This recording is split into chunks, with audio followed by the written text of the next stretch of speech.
Bonjour à tous, bienvenue à cette session de 30 minutes que nous consacre aujourd'hui Sophie Brochu. Vous êtes la CEO d'Hydro-Québec. Vous avez pris votre poste en pleine pandémie au mois d'avril 2020. Le thème de la discussion qui va nous occuper aujourd'hui, c'est celui de la reprise à travers la transition énergétique. S'il est besoin de le rappeler à nos auditeurs, je vous rappelle donc qu'Hydro-Québec est une société 100% détenue par le gouvernement du Québec. Vous êtes un producteur, transporteur et distributeur d'électricité reconnu comme un leader, notamment dans le domaine de l'hydroélectricité. Alors Sophie Brochu, on va se jeter de plein pied dans l'actualité et s'intéresser aux plans de relance qui ont été égrenés de ci, de là. En quoi vous considérez que la transition énergétique doit être un pilier, vraiment un fer de lance, sans mauvais jeu de mots, de ces programmes gouvernementaux? D'abord, bonjour à vous, madame, et puis bonjour à tous ceux et celles qui sont en ligne avec nous aujourd'hui. Écoutez, s'il y a une chose que la pandémie nous a apprise, c'est que la science est forte. Et la science nous parle depuis de nombreuses décennies maintenant de ce qu'on appelle les changements climatiques, de la nécessaire transition énergétique. Et si on ne veut pas que ce que nous soyons en train de vivre soit le modèle réduit de quelque chose de plus important et de plus difficile, il nous appartient aujourd'hui plus que jamais de bouger rapidement, alors que des milliards et des milliards de dollars vont être investis partout à travers la planète pour relancer cette économie. Je dois vous dire que j'entretiens avec le mot transition une relation trouble. La transition est un état trouble, est un état inconfortable, est un état d'entre deux chaises. Et s'il est vrai que nous sommes entre deux mondes, celui d'hier et de demain, demeure que la notion de transition peut sembler souffrante, peut parler de métamorphose, peut parler de mutation profonde. Alors, j'aime voir ce qu'on appelle la transition énergétique comme, au fond, un moteur de propulsion économique et de faire en sorte que chaque dollar investi le soit pour travailler en même temps à deux crises, la crise économique et la crise énergétique.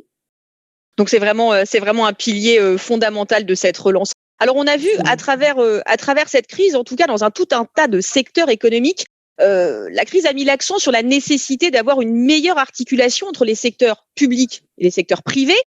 Quel genre de partenariat vous appelez de vos vœux dans le domaine précisément de l'énergie?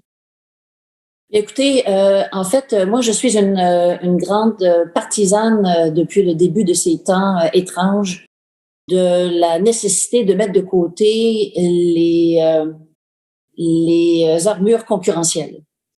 Il y a tant à faire, il y a si peu de joueurs qui peuvent agir avec force que nous devrons absolument mettre nos forces en commun, mettre de côté ce qui pourrait être la nécessaire concurrence tout azimut en mode capitaliste pur et de se mettre à contribution tous ensemble, que nous soyons du public ou du privé, pour aider nos concitoyens, nos citoyens, les payeurs de taxes, les consommateurs, ceux que nous appelons avec grande affection nos clients. Et j'en ai pour exemple ce que nous sommes à faire au Québec, à l'instigation du gouvernement du Québec.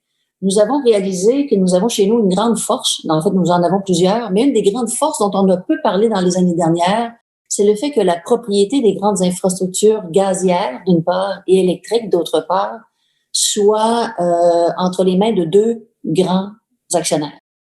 Dans plusieurs pays d'Europe, pour réunir autour d'une table les distributeurs gaziers et les distributeurs d'électricité, ceux qui fournissent à la fois la molécule, l'électron, le transport, la distribution, l'acheminement, c'est le client et tout, les services, il faut mettre une bonne dizaine, voire une douzaine d'intervenants autour d'une table. Au Québec, nous avons deux grandes infrastructures de distribution énergétique, une électrique, une gazière, et il se trouve qu'à l'actionnariat des deux, on retrouve un gène commun qui est celui de la présence de l'intérêt public et du bien commun, à savoir le gouvernement chez Hydro et comme actionnaire de référence, la Caisse de dépôt chez Énergie. Alors, plutôt que de se déchirer, plutôt que de tenter de se deviner, plutôt que d'investir des sommes d'argent là où ce n'est pas requis, nous avons choisi de travailler ensemble. Alors, visualisez, par exemple, l'Hôtel de Ville de Montréal ou l'Assemblée nationale de Québec ou de grands bâtiments qui sont aujourd'hui chauffés au gaz naturel. Nous voulons tous une transition énergétique, la réduction des gaz à effet de serre, mais nous avons la responsabilité, tous que nous sommes, de le faire au moindre coût possible. Donc, ce que nous allons faire d'un commun accord, qui demeure évidemment à être peaufiné, mais le concept est le suivant, c'est que d'un commun accord, nous allons prendre en base les charges qui aujourd'hui sont servies par le gaz naturel pour les servir à l'électricité, donc diminuer la consommation de gaz naturel et donc les effets de serre, les gaz à effet de serre. Mais par ailleurs, nous allons laisser toute la pointe au gaz naturel pour ne faire en sorte qu'on ne soit pas obligé en électricité de construire des ouvrages qui sont extrêmement coûteux, qui pèseraient sur le coût ultime de la livraison d'électricité et qui retarderaient d'autant la migration tant souhaitée. Alors, on va faire ça d'un commun accord.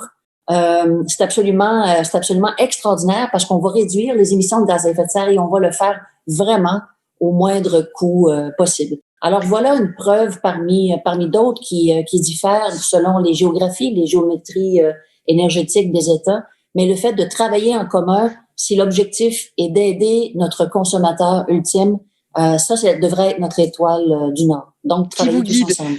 Et donc vous avez pas le sentiment que entre le secteur public d'un côté ou de l'autre, les horizons d'investissement, les nécessaires retours sur investissement, c'est pas toujours aligné. Il peut y avoir des calendriers qui sont pas exactement les mêmes. Pour vous, ce n'est pas un frein.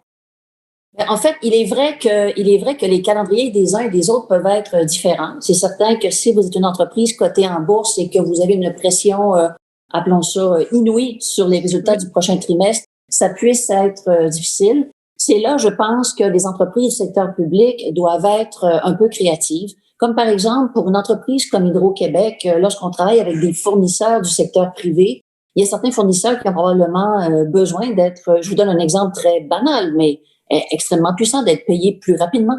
Oui. Ils ont besoin de cash flow. Le cash flow n'est pas un enjeu chez Hydro-Québec. Alors, est-ce à dire qu'il faut qu'on devienne un CLSC économique et puis qu'on assume le cash flow de tout le monde au Québec? La réponse est non. Mais on peut faire certainement preuve de grande lucidité et de voir comment on peut mettre certains de nos attributs au service des autres. Peut-être qu'on peut, à l'occasion de cette question, s'intéresser, remettre en perspective le projet que vous avez choisi de vous porter, c'est celui de l'hydroélectricité. C'est vraiment le fer de lance de votre stratégie, de votre action. Comment est-ce qu'il trouve aujourd'hui comment il trouve sa place dans ces plans de relance et dans les schémas de reprise qui nous attendent? Écoutez, l'hydroélectricité, c'est le fer de lance de ce qu'on appelle la transition énergétique au Québec. Le Québec a été béni par des ressources géologiques, hydrogéologiques extrêmement riches. C'est une grande chance. Le génie québécois a été celui de harnacher ce potentiel et de le développer, ce qui fait qu'Hydro-Québec est le principal producteur d'hydroélectricité au Canada et le plus grand producteur d'énergie renouvelable en Amérique. C'est un atout absolument extraordinaire pour le Québec. Ça ne nous donne pas pour autant un passeport diploclimatique. Ça ne nous dispense pas de la nécessité de consommer mieux et moins de toutes les formes d'énergie, incluant les énergies renouvelables. Et donc, oui, nous sommes riches en hydroélectricité. Nous allons la déployer. Nous allons supporter, par exemple, l'élan vers la mobilité durable et la mobilité électrique. Mais je vous dirais que nous avons la grande responsabilité de nous assurer que nos consommateurs consomment moins de ce qu'on leur vend. Et ça, c'est une grande responsabilité parce qu'encore une fois, le mythe fondateur d'Hydro-Québec, c'est d'assurer un approvisionnement abondant d'énergie renouvelable avec des tarifs exactement les mêmes partout sur le territoire québécois, mais on a la responsabilité de le faire au meilleur coût possible. Il ne faut pas que la transition énergétique soit confondue avec l'élan électrique. L'électrification n'est pas une fin, c'est un moyen vers une destination qui est celle de réduire les gaz à effet de serre. Alors, richesse inouïe qui va être mise à contribution notamment pour le déploiement de bombes de recharge le plus rapidement possible sur une grande étendue du territoire québécois pour permettre la véritable mobilité durable. Oui, vous avez bien fait de souligner cet aspect de la consommation. Il n'y a pas que le volet production, entre guillemets, on va dire, on y reviendra dans quelques instants. Dans la transition énergétique, il y a aussi cet aspect très important de la consommation. Peut-être on va resserrer un petit peu la focale, si vous voulez bien, sur ces plans de relance et puis là s'intéresser vraiment au plan de l'économie verte qui a été présenté par le gouvernement du Québec assez récemment. Est-ce que les objectifs de réduction de CO2 vous semblent assez suffisamment volontaristes? Est-ce que vous accueillez ce plan en vous disant il va dans la bonne direction et nous, on va pouvoir, Hydro-Québec, embarquer dans ce programme gouvernemental? Écoutez, ceux qui ne me connaissent pas ou qui connaissent peut Hydro-Québec pourrait penser que parce que nous sommes propriétaires du gouvernement du Québec et nous allons abonder dans tout ce que le gouvernement dit. J'ai personnellement, nous avons corporativement une grande indépendance d'esprit et il n'y a pas de doute que le plan qui a été proposé par le gouvernement, c'est le plan le plus ambitieux que nous avons eu à date. Le plan tel qu'il est aujourd'hui est en mesure de mesurer de manière concrète que le Québec, avec les mesures en place dans le plan, atteindrait 50% des objectifs qu'il s'est donnés. À charge pour nous de voir avec le temps qui va avancer ce que nous pourrons faire de plus rapidement. Est-ce que le plan est suffisamment ambitieux? Je pense que oui, pour autant que nous demeurions tous engagés sur une base individuelle. Il ne faut pas que la transition énergétique soit l'affaire du gouvernement. Elle ne peut pas être l'affaire que des entreprises qui ont par ailleurs donné beaucoup jusqu'à date. Nous sommes dans la nécessité de changer la posture mentale individuelle des Québécois et des Québécoises. Nous devons changer de posture mentale par rapport à l'énergie. Nous devons consommer mieux et moins et nous devons nous éloigner notamment de l'essence et de l'utilisation de la voiture solo. Pour ce faire, ça prend d'abord et avant tout un transport en commun qui fonctionne. Les gens parlent beaucoup d'électrification des autobus urbains au Québec. Oui, à certains endroits, c'est magique, Montréal. Mais il y a certains endroits où il n'y a pas d'autobus. Alors, il serait au diesel que ce serait une grande avancée sur le plan de la réduction des gaz à effet de serre que d'avoir des transports en commun structurants qui permettent le véritable déplacement des gens d'un point A au point B de manière efficace et de le faire en famille. Encore une fois, Hydro-Québec va être là pour supporter, notamment pour des entreprises, par exemple, d'autobus scolaires, qui disent, moi, je veux bien électrifier, on s'y prend comment? Encore aujourd'hui au Québec, on cherche un peu le business model qui va permettre de passer facilement de l'intention à l'action. Il y a des bouts qui ont déjà été identifiés collectivement, corporativement ou avec le gouvernement, mais il reste que quelques boulons à resserrer. Et donc, Hydro-Québec va réfléchir en fait très sérieusement à s'impliquer dans dans les coutures du vêtement. Et ce sont dans ces coutures-là présentement que s'échappe beaucoup d'énergie, que s'échappe beaucoup d'idées, parce qu'on ne sait pas comment mettre, par exemple, la volonté d'utiliser des autobus électriques, mais de les recharger. Alors, on va travailler, nous, à la couture des vêtements. Donc ça, c'est l'enjeu des bornes de rechargement rapide, notamment. C'est l'enjeu des bornes, mais c'est aussi l'enjeu de comment on opère ça, une flotte qui doit se recharger. Vous voyez, par exemple, les autobus urbains, tout le monde comprend que c'est intelligent de faire fonctionner des autobus à l'électricité. Parfait. Tout le monde voit des argents qui sont débloqués par les différents paliers de gouvernement pour avoir des autobus électriques. On se dit, à partir de telle année, pour avoir une subvention gouvernementale, ça prendra des autobus électriques. Très bien. On les recharge comment? Alors, on peut les recharger en mode biberonnage, qu'on appelle, donc un peu au fil de l'eau tout le long de la journée. Aujourd'hui, les modèles les plus efficaces disent il faut rentrer l'autobus au garage et il faut recharger le véhicule durant la nuit avec des compteurs intelligents, avec des recharges intelligentes, sachant qu'il reste 15% de recharge, que demain, le trajet sera celui-là, que la météo sera X et qu'il faut donc remplir de manière optimale à Y. Parfait. Tout bon. Ça prend des garages. Ça prend des garages électriques. Ça prend des installations qui vont permettre la recharge. Alors, la borne existe. Le gizmo intelligent existe. Le moteur existe. L'autobus peut exister, mais ça lui prend un toit la nuit. Alors, on est comme rendu très bien au toit la nuit. Je reprends l'exemple de la flotte d'autobus scolaires. Il y a beaucoup de gens qui veulent, mais qui se demandent un peu comment faire ça, comment opérer. C'est ce qu'on appelle en franglais « Energy as a Service ».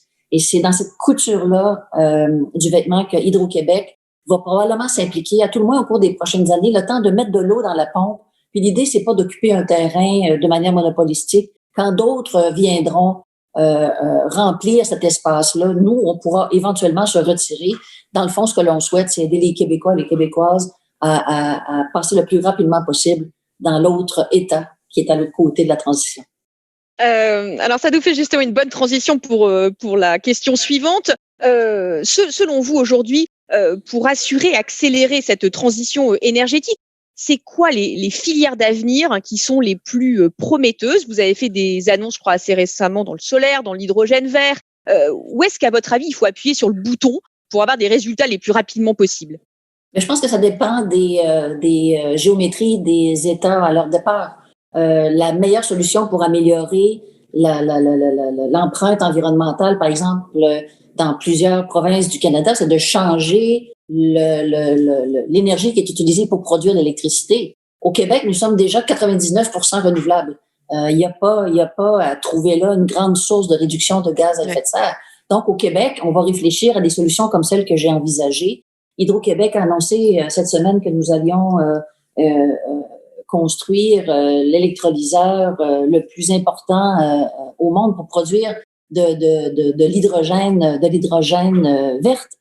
Nous y croyons beaucoup. Chez nous, ce sera un vecteur de transition énergétique et je pense qu'à travers le monde, ça le sera aussi. Puis, il faut s'investir lourdement, soit en acquérant, soit en développant, soit en opérant tout un système de stockage et d'entreposage de l'électricité. Parce qu'au fur et à mesure que les États, les territoires, les consommateurs, les gouvernements vont vouloir accueillir de plus en plus de production électrique renouvelable qui sont très, très, très souvent intermittentes, comme le solaire et l'électricité et l'éolien. Ils vendent, il y a de l'électricité, ils vendent pas, il n'y a pas d'électricité, il fait pas de soleil, il n'y a plus d'électricité. Alors, il faut être capable d'emmagasiner cette électricité-là. La plus grande batterie auquel on puisse rêver au Québec, elle existe déjà. Ce sont nos réservoirs hydroélectriques. Mais il demeure qu'en zone de consommation, près des clients, ça sera nécessaire, utile et catalyseur de possible que d'avoir des installations de stockage. Alors, nous, on va s'investir là-dedans comme d'autres se sont investis aussi. Alors juste sur l'hydrogène vert, ça fait partie, la production d'hydrogène vert fait partie d'un des piliers importants du plan de relance vert du gouvernement du Québec, on peut le dire là. Oui, du gouvernement du Québec, absolument, et d'Hydro-Québec. Il y a plusieurs usages au fil du temps qui vont découler de l'hydrogène. Alors on pense notamment à la production de carburant, comme l'annonce qui a été faite plus tôt la semaine dernière. Il y a aussi un jour un rêve qui n'est pas si farfelu que ça. C'est pas une affaire de 2 ou 5 ans, mais probablement quelque chose de 15 ou 20 ans. Mais tout de même, un jour, on sera capable de produire de l'hydrogène vert. Ce sera le cas, c'est le cas aujourd'hui, ce sera le cas au Québec tout bientôt, mais aussi de capturer du CO2. Et vous savez, Emmanuel, quand on capture du CO2 et qu'on unit le CO2 à l'hydrogène, tout ça devient un gaz naturel complètement renouvelable, que l'on peut injecter dans le réseau de distribution de gaz naturel, ce qui permettrait, au final, d'électrifier toutes les charges du Québec, qu'elles soient pour faire tourner les moteurs ou pour s'en servir comme carburant. Et s'il y a un endroit au monde qui peut prétendre à cette vision-là et à ce rêve-là, le Québec en fait certainement partie. Ah oui, c'est impressionnant. Enfin, dans les perspectives que ça ouvre. Ouais. Vous avez tout à l'heure parlé du stockage de l'énergie. C'était une question que je voulais vous poser. On a souvent le sentiment, quand on parle de transition énergétique, on parle toujours production. Et la question du stockage, on a l'impression, en tout cas dans les débats ou dans les esprits, qu'elle est moins présente que cet aspect production. Vous dites c'est une composante fondamentale de la transition énergétique. Absolument, absolument. Et il ne peut pas y avoir d'émergence lourde, costaude d'énergie éolienne et solaire sans qu'il n'y ait de batterie, à défaut de quoi le coût va être absolument prohibitif. Et encore une fois, il faut bien comprendre, ce sont des formes d'énergie qui sont formidables, elles sont agiles, leur coût de production est vraiment sur une pente descendante, ce qui est merveilleux. Ces capacités-là peuvent se construire beaucoup plus rapidement que des ouvrages plus lourds, comme de grands barrages, par exemple. Mais de grands barrages ont ce qu'on appelle de la capacité, de la puissance, et ces grands barrages-là sont eux-mêmes, avec les réservoirs, des batteries absolument extraordinaires qui permettent, par exemple, à Hydro-Québec d'emmagasiner de l'eau dans des périodes creuses pour la revendre ou pour l'utiliser dans les périodes de pointe.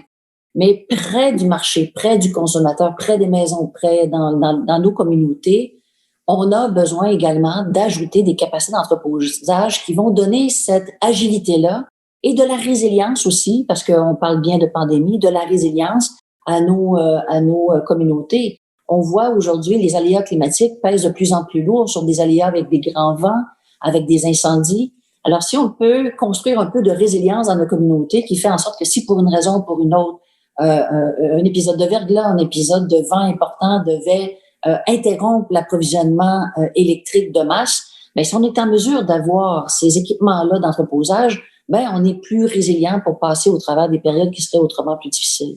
Alors, le stockage, c'est pas un nice to have, c'est un must have. Après ça, c'est de voir combien ça coûte, comment on le déploie.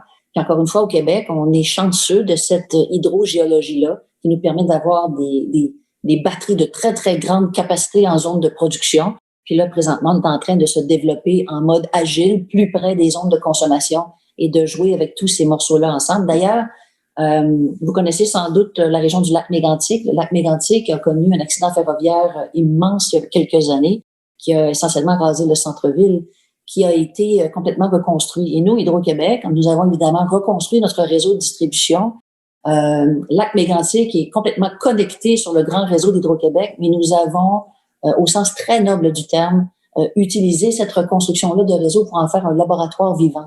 Alors, tous les gizmos auxquels vous pouvez penser, panneaux solaires, éoliens, stockage, gestion agile, efficace de l'énergie, est implanté sur le site de Lac Mégantic. C'est un apprentissage extraordinaire pour nous parce qu'il faut voir comment on travaille le réseau avec ces contributions-là nouvelles.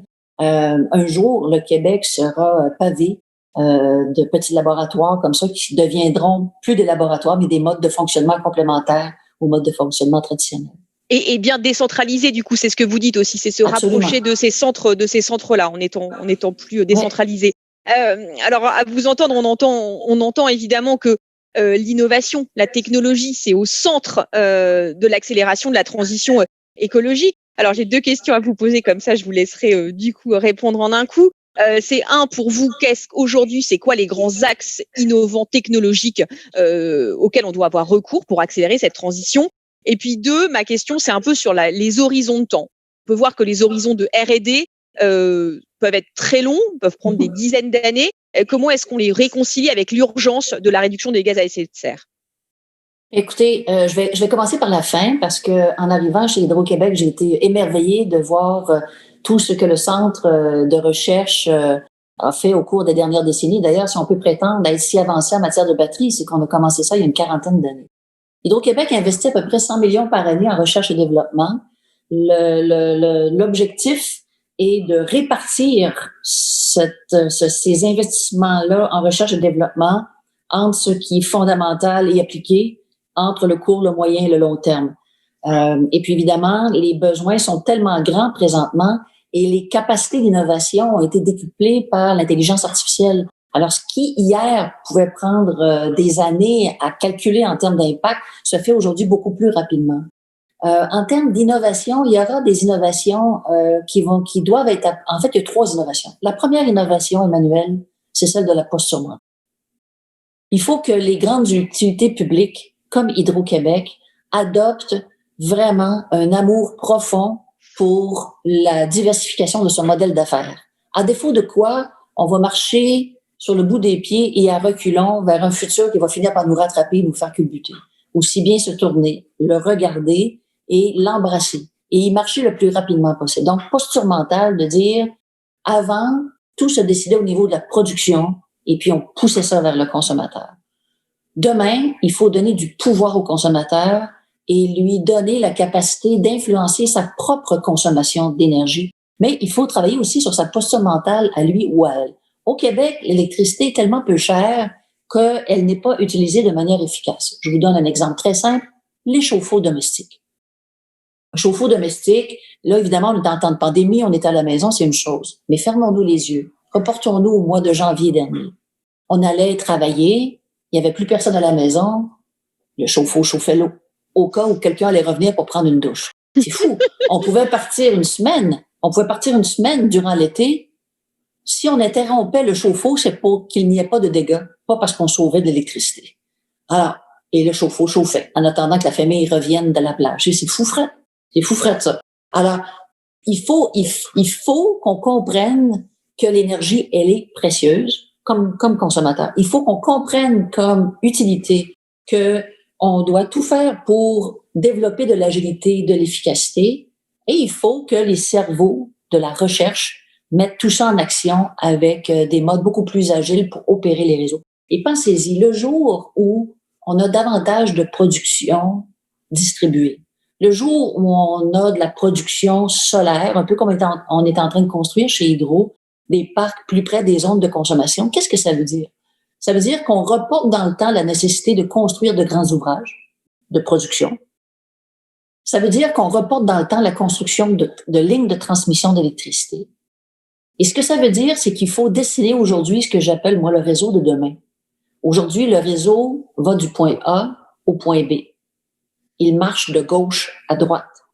Le réseau demain doit aller de gauche à droite et de droite à gauche. Si vous avez une voiture électrique, que vous avez une batterie, que vous avez rechargée à 2 heures le matin, surtout pas en période de pointe, automatiquement, parce qu'Hydro-Québec va avoir installé des équipements qui vous permettent de choisir à quel moment vous voulez recharger votre batterie, arrive 6 heures du matin, orage électrique, le réseau électrique est en panne, votre voiture est capable de vous aider à vous alimenter en électricité.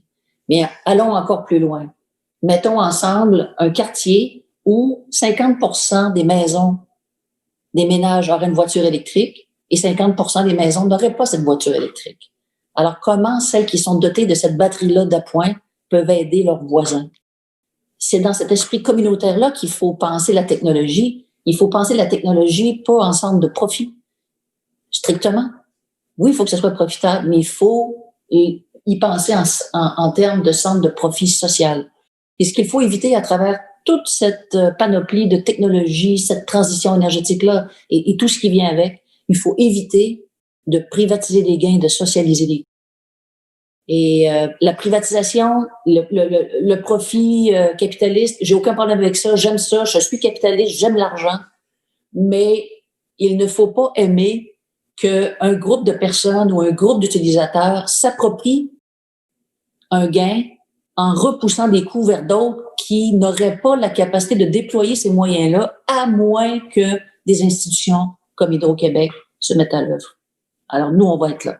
On va être là pour s'assurer que sur le territoire québécois, tous ceux qui vont vouloir privatiser des bénéfices puis qui vont faire des investissements, aucun problème avec ça, mais qu'on ne poussera pas chez des clients qui n'ont pas nécessairement les moyens financiers d'implanter les mesures, d'assumer le coût de la privatisation de ce gain-là, mais bien de socialiser tout ça pour que, à la fin de la journée, ça fasse du sens pour tout le monde.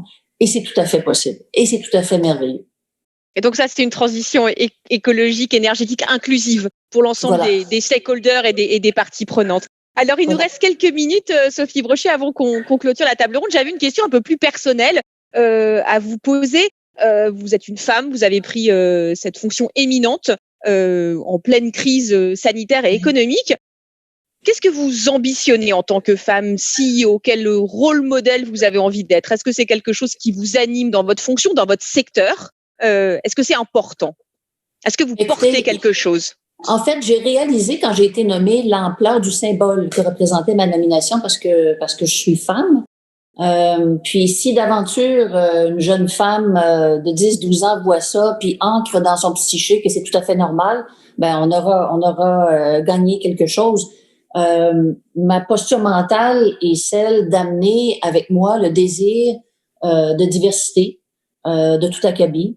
Il est prouvé par ailleurs qu'il faut une diversité de genre autour d'une table. Il faut à tout le moins une parité, idéalement une égalité dans le nombre, dans le genre homme-femme pour permettre d'aller chercher les autres diversités. C'est prouvé que si vous n'avez pas ça, ça va être très difficile d'avoir de la diversité d'orientation sexuelle, multiculturelle et tout. Alors, pour moi, la présence des femmes, c'est une question d'égalité femmes-hommes.